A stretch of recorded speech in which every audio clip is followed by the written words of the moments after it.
Teenagers need mentors, someone who can relate to them and help guide them as they search for their own identity. A mentor is someone who's going to take a personal interest in you and give you customized guidance, but unfortunately this is rare and expensive, so a good mentor is hard to come by. So as teenagers grow up and struggle to understand and express themselves, their actions are often misinterpreted as being lazy and rebellious. So oftentimes teens enjoy diving deep into comic books because they identify with superheroes who are also misunderstood. According to ChatGPT, despite his strengths and abilities, Superman struggles to fit in and be accepted by society. He must conceal his true identity, which creates a sense of alienation and isolation. Now, when I heard this, I immediately thought of a young Marshall Mathers, who is probably the perfect example of a young, isolated, alienated kid that feels misunderstood and did not have a mentor. But like many other kids across the world, he related to superheroes. And when he later became Eminem, he was very open about his love for superheroes. So yes, mentors can be very rare and expensive, so not everyone's gonna have a mentor, but thanks to comic books and now the internet, everyone can have a hero.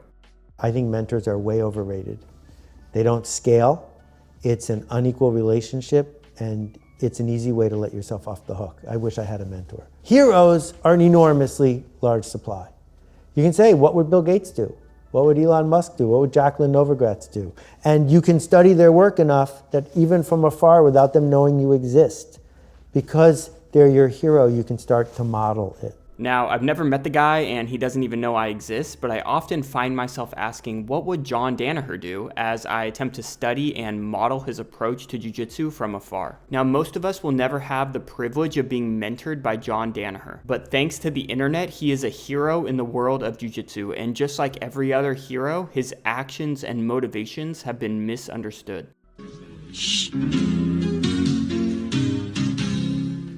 As jiu-jitsu becomes more and more advanced, so does the divide between the new school and old school trains of thought. John Danaher is pretty much synonymous with new school jiu-jitsu. And it all started with the whole leg lock thing. And in my opinion, because this happened in the world of no-gi that is non-traditional, and in a technique that was looked down upon by a lot of traditional practitioners. So John started to get a bad rap in a lot of their minds. And these people are very quick to point out that John did not invent any of these techniques and they've been around forever. But this is a huge misunderstanding because John never refers to leg locks as something he invented, but instead as something that was undervalued in jiu-jitsu. So yes, outside heel hooks were around before the DDS crew burst onto the scene. But if you go onto Gordon Ryan's Instagram and you scroll past the best day of my life, woo! 44, that's me!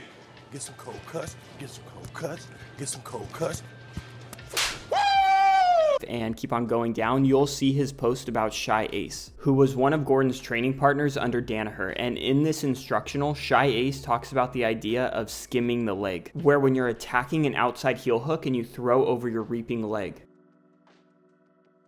you should expect your opponent to spin very aggressively and use their second foot to push off of you to free themselves from your attack. But if you take your non-reaping leg and as your opponent spins, you can slide down their secondary leg and trap it, giving you the ability to control both of your opponent's legs and get a strong finish. Now, this is such a good observation and I wish I could take credit for it. But it was pointed out to me by someone in my community, which as you can tell is full of a bunch of jiu-jitsu nerds. But getting back to our discussion on outside heel hooks. Yes, they were around back in the day, but there has been a tremendous amount of development since then. So I think it's a misunderstanding when people try and wage war between new school and old school jiu-jitsu. And instead, we should look at it as old school jiu-jitsu being supplemented with new developments. Now, I'm sure we've all seen this old school sweep from half guard, where the basic idea is we grab our opponent's foot and we knock them backwards in that direction. And everyone's also seen a classic seated butterfly sweep, where instead of grabbing our opponent's foot, we're able to control their arm and sweep them in that direction. So if we start in butterfly half guard, we can combine these two techniques. And if it's proving difficult to grab our opponent's arm, we can switch our attention and grab their foot, which gives us the ability to off-balance our opponent. And as they resist the sweep, it's the perfect opportunity for us to backstep into the legs. So none of these techniques are new. Even the leg locks are not new positions. Even the skimming the leg thing, which is super cool, and you're probably thinking to yourself, man, that's gotta be new. But sure enough, you go back and watch Dean Lister and he's doing the same thing. Even the Mikey lock is something that's been around for a very long time. So whenever you hear someone say that they developed something that's brand new, it's probably not true. People are quick to point out that these are not new techniques, and they proceed to discard everything new being said about them. And in my opinion, people misunderstand that John Danaher is not trying to replace traditional jiu-jitsu, but instead is trying to build upon it. Now, back in the day when technique was hard to come by, learning jiu-jitsu meant trying to learn 1,000 different techniques to prepare you for 1,000 different scenarios. But now, pretty much anyone can learn 1,000 different techniques thanks to the internet. So often, new school jiu-jitsu is just about sifting through the 1,000 techniques to find the most effective ones, and then fine-tuning your mechanics on how to apply those techniques, and figuring out how to combine those techniques together. And if you think about this from a pure numbers perspective, if somehow you are able to memorize 1,000 different techniques that prepare you for 1,000 different scenarios, and someone else only knows 20 techniques, but they understand those techniques well and can apply them in 3 different ways, which will prepare them for 1,140 different scenarios. So memorizing 1,000 different techniques that deal with one scenario is impossible, and it also doesn't give you the best result. And if you listen to Giancarlo, the biggest mindset shift that he had from training at New Wave seems to be that he went from reacting to deciding. Whereas before I was just reacting, where I was able to actually make decisions. Okay, when I'm in a position like, okay, now I'm actually able to make a decision based upon whatever my opponent's doing. That's knowledge converted to skill. So that for me was a big wake-up call. So if we look at Giancarlo pre-New Wave, you can see he finds himself in butterfly half guard and he takes an underhook and a grip around his opponent's leg. Now there's nothing wrong with either of these things. The underhook is great for the classic butterfly sweep, and the overhook around the leg is something we saw Gordon do to get on top of Andre in ADCC. But if you ask Giancarlo why he did those things, I bet he would tell you because that's what you do from butterfly half guard. You get your underhook and you sit up and you try and go in for your classic butterfly sweep. But the butterfly sweep did not work, and Giancarlo ends up fighting out of a guillotine and resetting back to neutral.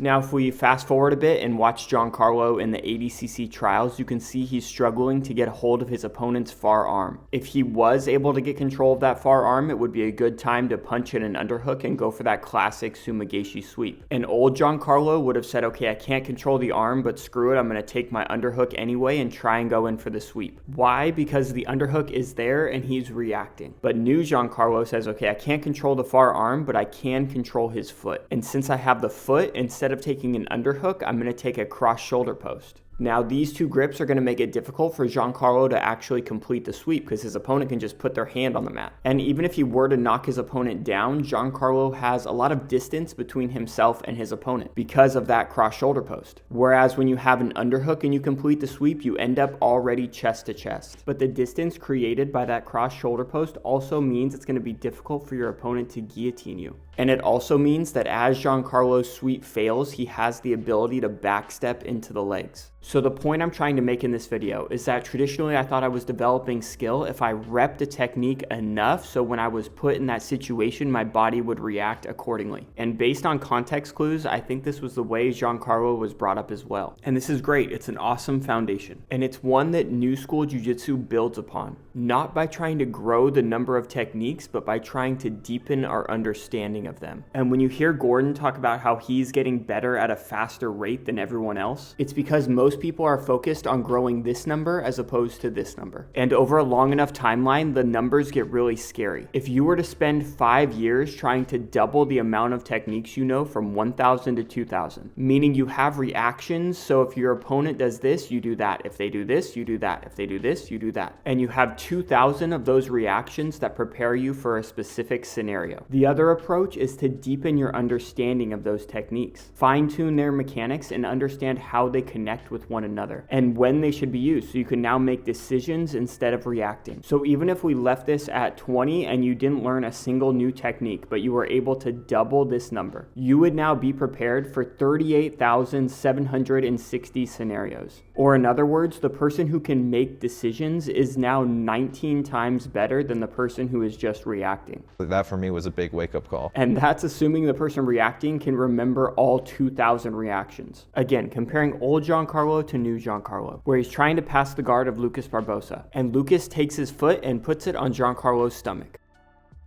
And Giancarlo reacts by trying to hit this Estima lock, which is not wrong, it's an appropriate technical response. But it was a very poor decision because now you've just given up 2 points against someone who is very difficult to score against. Fast forward to ADCC and you see Giancarlo using a very similar technique, but this time he says he was doing it in hopes that his opponent would spin and expose their back, or allow Giancarlo to get deep on a guard pass. So you can see now he's making decisions based on his opponent, based on the rules of the event, based on the time left in the match. There's a lot of factors that go into making a good decision, and it's not something as simple as when their foot goes to your chest, you should try and do an Estima lock. Or from butterfly half guard, you should try and get an underhook. This is why, in my opinion, you're now seeing a lot of younger athletes and trials winners having success at the highest level. Trials winners have had a lot of success and pulled off a lot of upsets. Because it's not about maximizing the number of techniques you know. Joe Rogan posted on Instagram saying, "I'm always astounded at how athletes manage to use techniques that are well established in ways I've never seen before." And that's basically what New School Jiu Jitsu is. Now, don't get it twisted, I'm sure Giancarlo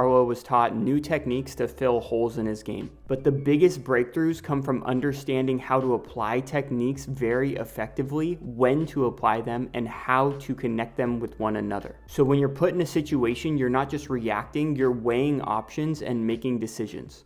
What wins world championships is not how many submissions you know. It's how good you are at the most reliable submissions.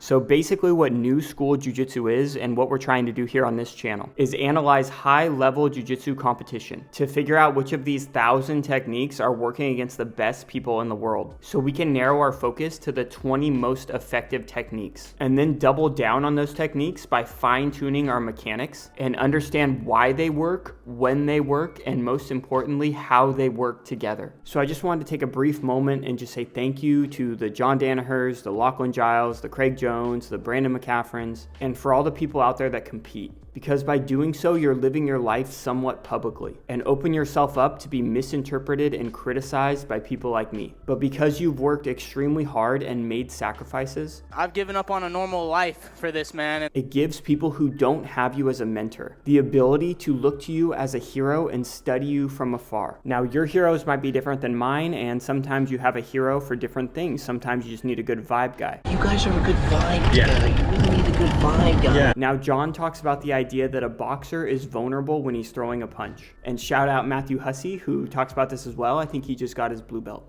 Look, in boxing, you learn you can't throw a punch without exposing yourself to a punch.